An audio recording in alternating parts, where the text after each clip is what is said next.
$1 in 1925 was worth $7 in today's money. In a Chicago speakeasy, that single dollar folded in the palm of your hand, when you weren't even supposed to be there, could buy just about anything. Booze, jazz, information, a favor, a way out, a whole night.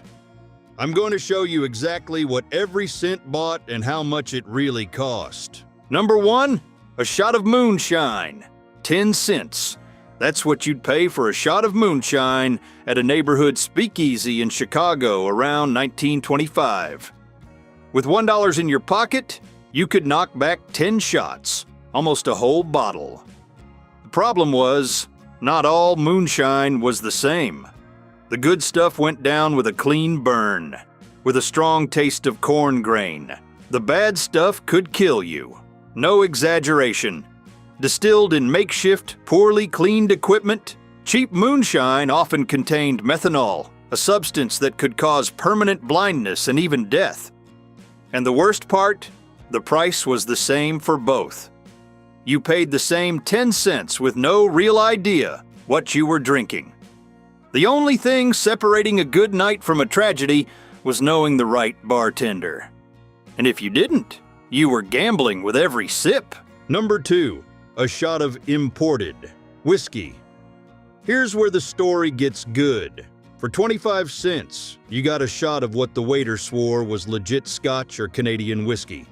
With your dollar, that got you 4 shots. The so-called imported stuff usually came from Detroit, crossing the river by boat in the middle of the night, straight from Canada.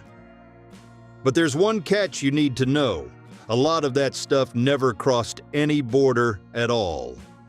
It was homemade liquor, poured into a bottle with a fake Scotch label, and just like that, it became a luxury item. In 1928, experts analyzed samples across the country and came up with a number that's still shocking today. 60% of the imported whiskey served in speakeasies was American-made product in disguise. In other words, the guy paid top dollar, raised his glass with pride, and drank exactly the same thing his neighbor was making in the basement. Number 3, a draft beer. With $1 in your pocket, you could drink 6 pints of beer in a speakeasy. Sounds like a good deal, right? But hold on. That beer wasn't exactly what you're imagining. The law allowed drinks with no more than 0.5% alcohol to be made, but most illegal beer was between 2 and 4%. Nobody followed any rules. The taste changed from one barrel to the next, and the quality was a total gamble. Now here's the detail most people don't know. Cold beer was a luxury. Ice was expensive back then, so in most speakeasies, the beer came warm. In the summer, that was hard to swallow, literally. And for the bar owner, it was the best deal in the house. Each pint cost about 2 cents to make and sold for 15. The profit margin was insane. That's why draft beer was the most profitable item in any speakeasy. Number 4, a shot of bathtub. Gin. The so-called bathtub gin was basically industrial alcohol, mixed with water, glycerin, and juniper oil. In working-class neighborhoods, one shot went for 10 cents. With $1, you could have 10 shots. But here's the detail most people don't know. The name bathtub wasn't because they actually made it in a bathtub. The barrels they mixed everything in were too tall to fill in the kitchen sink, so they used the bathtub to top them off with water. The name caught on and stuck. Now, the serious problem was the recipe. Put in too much alcohol, and someone could go blind. Put in too little, and the gin turned into dirty water. In 1927, a Chicago doctor recorded 47 patients in a single year with serious complications from adulterated gin. They had all drunk the same thing, bathtub gin.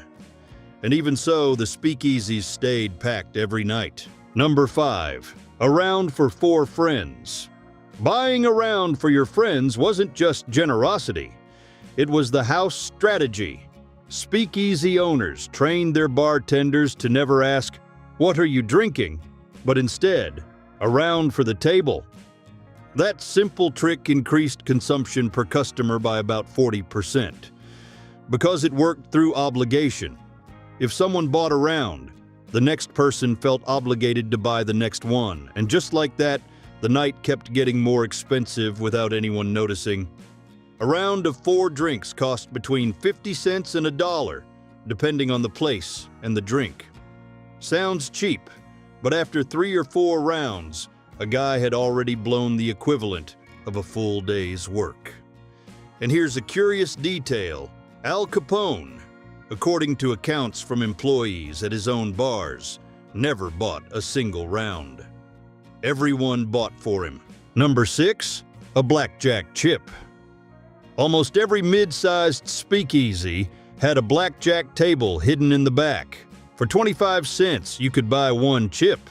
$1 got you 4 rounds. But the game wasn't exactly fair.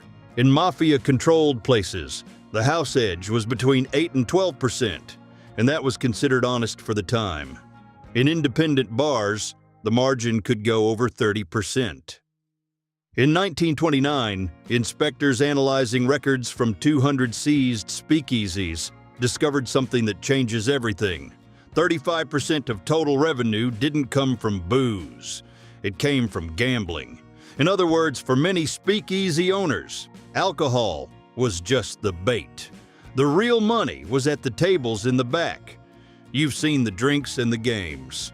Now let's move on to the services that turned the speakeasy into something much bigger than just a bar. Number 7, a counter sandwich. A lot of people don't know this, but most speakeasies didn't exist just to sell booze. They had to serve food to pass as regular restaurants. That made it harder for federal agents to shut them down, since a restaurant had more legal protection than an illegal bar. A ham or salami sandwich cost 10 to 15 cents. With $1, you could easily eat 3 or 4. But the trick went beyond the front. Owners realized that a fed customer drank more, stayed longer, and caused fewer problems. Fewer drunk people on the sidewalk meant fewer police calls, and less police attention meant more profitable nights. Places like the 21 Club charged up to $15 for a dish, but in neighborhood speakeasies, the food was as basic as it gets, and it served a purpose that went way beyond killing hunger. Number 8, a dance with the hostess. In the bigger speakeasies, you didn't have to hit the dance floor alone. They had women hired just to dance with customers, the so-called dance hostesses. The setup was simple, 10 cents per song. With $1 in your pocket, you could lock in 10 dances for the night. Half the money went straight to the owner, half to her. But the real trick happened between songs. The hostesses were trained to convince the guy to order another drink during the break. That's where the money really moved. A dedicated hostess danced 40 to 60 songs a night and walked out with $2 or $3 just from the dance floor, not counting commission on drinks. And here's a detail that surprises a lot of people. Many of these women were college students paying their way through school. The mafia made sure to keep that operation separate from any involvement with prostitution.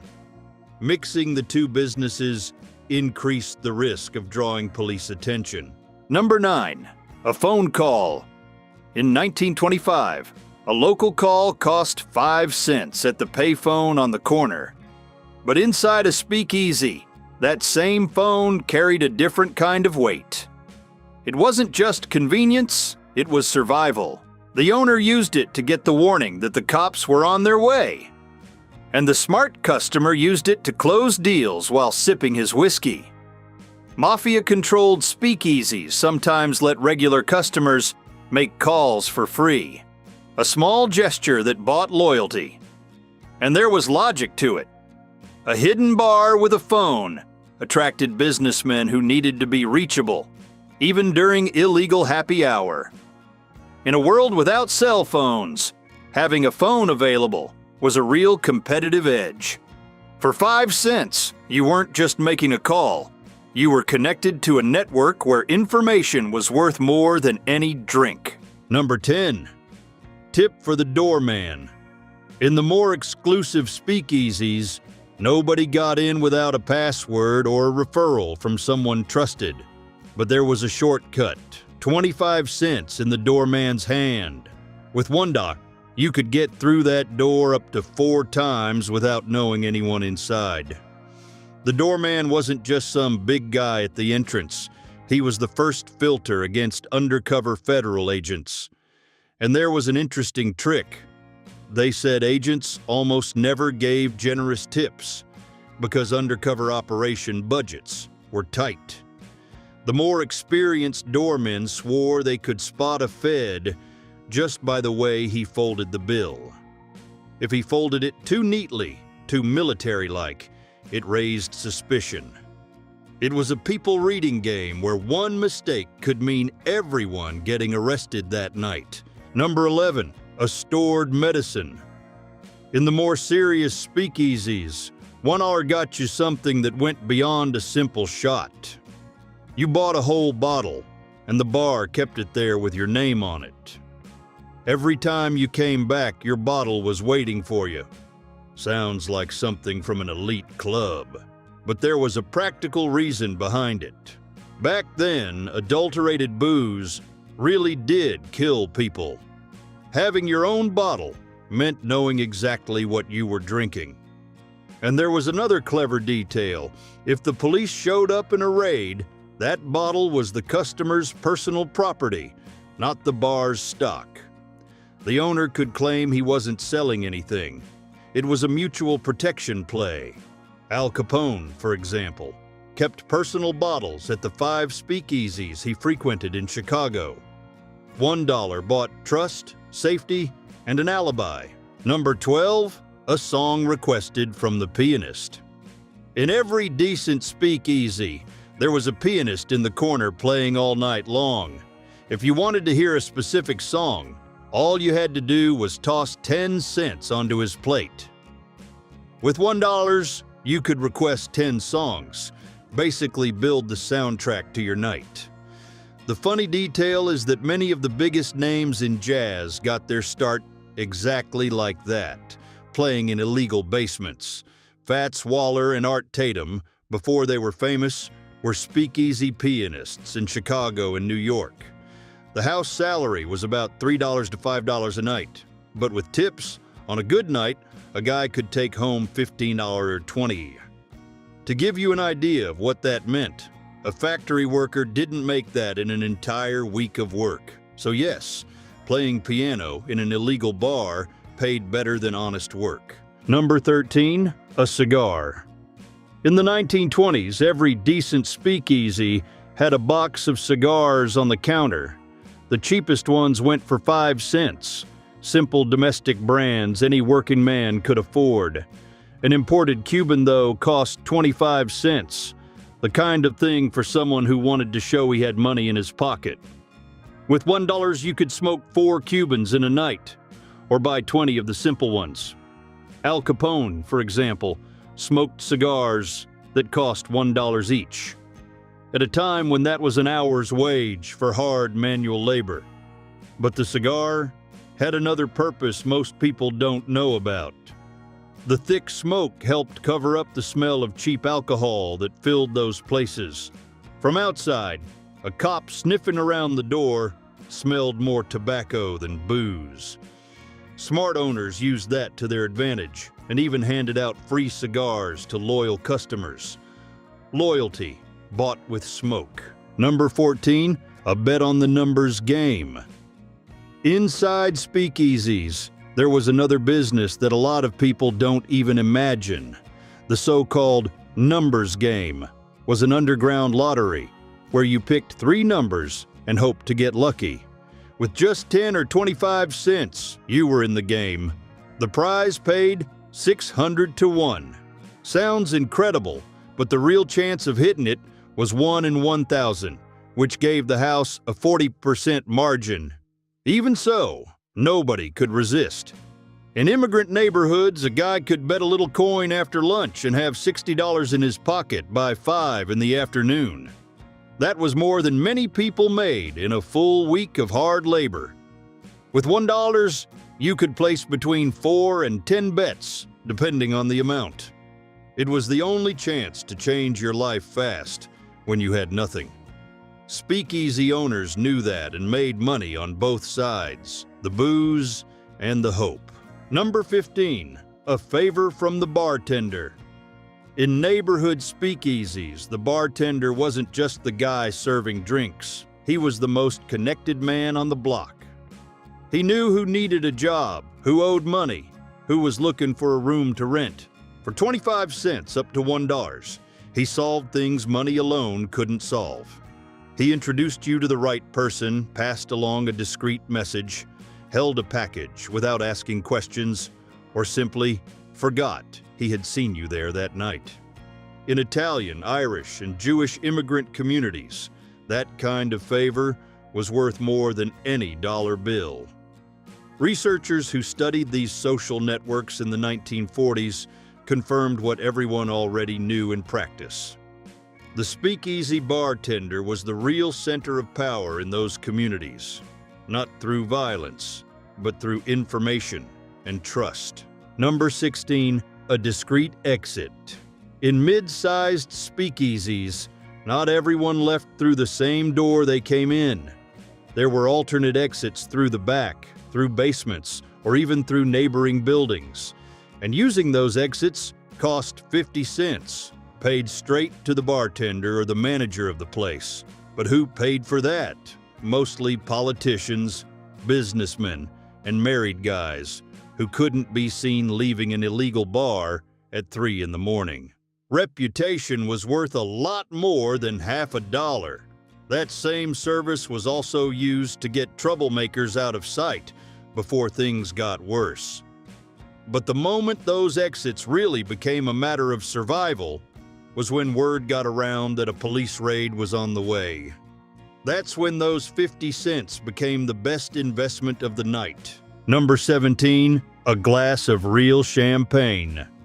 During Prohibition, legitimate French champagne was one of the hardest things to get in the United States. Smugglers brought bottles hidden on ships crossing the Atlantic, and every step of the operation drove up the price. In the more upscale speakeasies of New York, like the famous 21, a single glass cost between 75 cents and $1.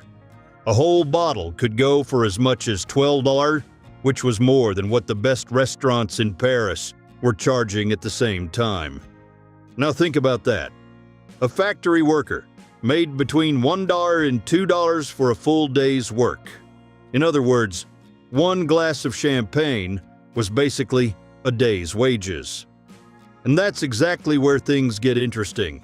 Prohibition turned an expensive drink into something almost impossible to get, and that made it even more desirable.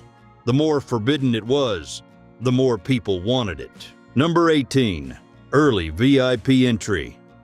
Before the place opened, anyone who showed up early and slipped $1 to the guy at the door guaranteed the best table in the house. In Chicago, speakeasies, that meant sitting just a few feet from the stage, where musicians like Louis Armstrong and Duke Ellington played informal nights before their worldwide fame. For $1, you got priority in line, a reserved spot up front, and sometimes access to an exclusive show before the main one. These musicians played in basements and back rooms for small crowds, without knowing they were creating the sound that would define the 20th century. The detail that hits hard, decades later, people who had been there on those nights said they would pay any fortune to relive that experience. Back then, all it took was a $1 bill and getting there before everyone else. Number 19, a horse race ticket. In the back of many speakeasies, there were so-called wire rooms. Rooms connected by telegraph directly to the racetracks. There, you could bet on horses without leaving the bar. For 25 cents, you could get in on one race. With $1, You could cover 4 races in the same afternoon. But the real money wasn't in the bets, it was in the telegraph line. In Chicago, a guy named Monty Tennis controlled the entire system that transmitted the results. To get access, speakeasy owners paid 50% of their betting profits straight to him. In 1926, Tennis was pocketing around $25,000 a week from that fee alone. In other words, he made more money than most of the establishments that depended on his service. The gambler thought the game was between horses, but the real game was happening behind the scenes. Number 20. The full tab for an entire night. In 1925, a worker in Chicago made about $15 a week. With just $1, he could cover a whole night at a neighborhood speakeasy, 2 or 3 glasses of moonshine, a sandwich, and still have change left over. That was 7% of his weekly pay. Less than what a lot of people today spend on a single craft beer. The cover? Free or 10 cents. A movie ticket back then cost almost the same, but it didn't come with live music, conversation at the counter, and the feeling of belonging somewhere. Chicago had around 10,000 speakeasies running at the same time. It wasn't just a bar. It was the only place where an immigrant could close a deal, find company, and be treated like a human being. For $1, you weren't just buying booze, you were buying a whole night of dignity. And that was something no law could ban.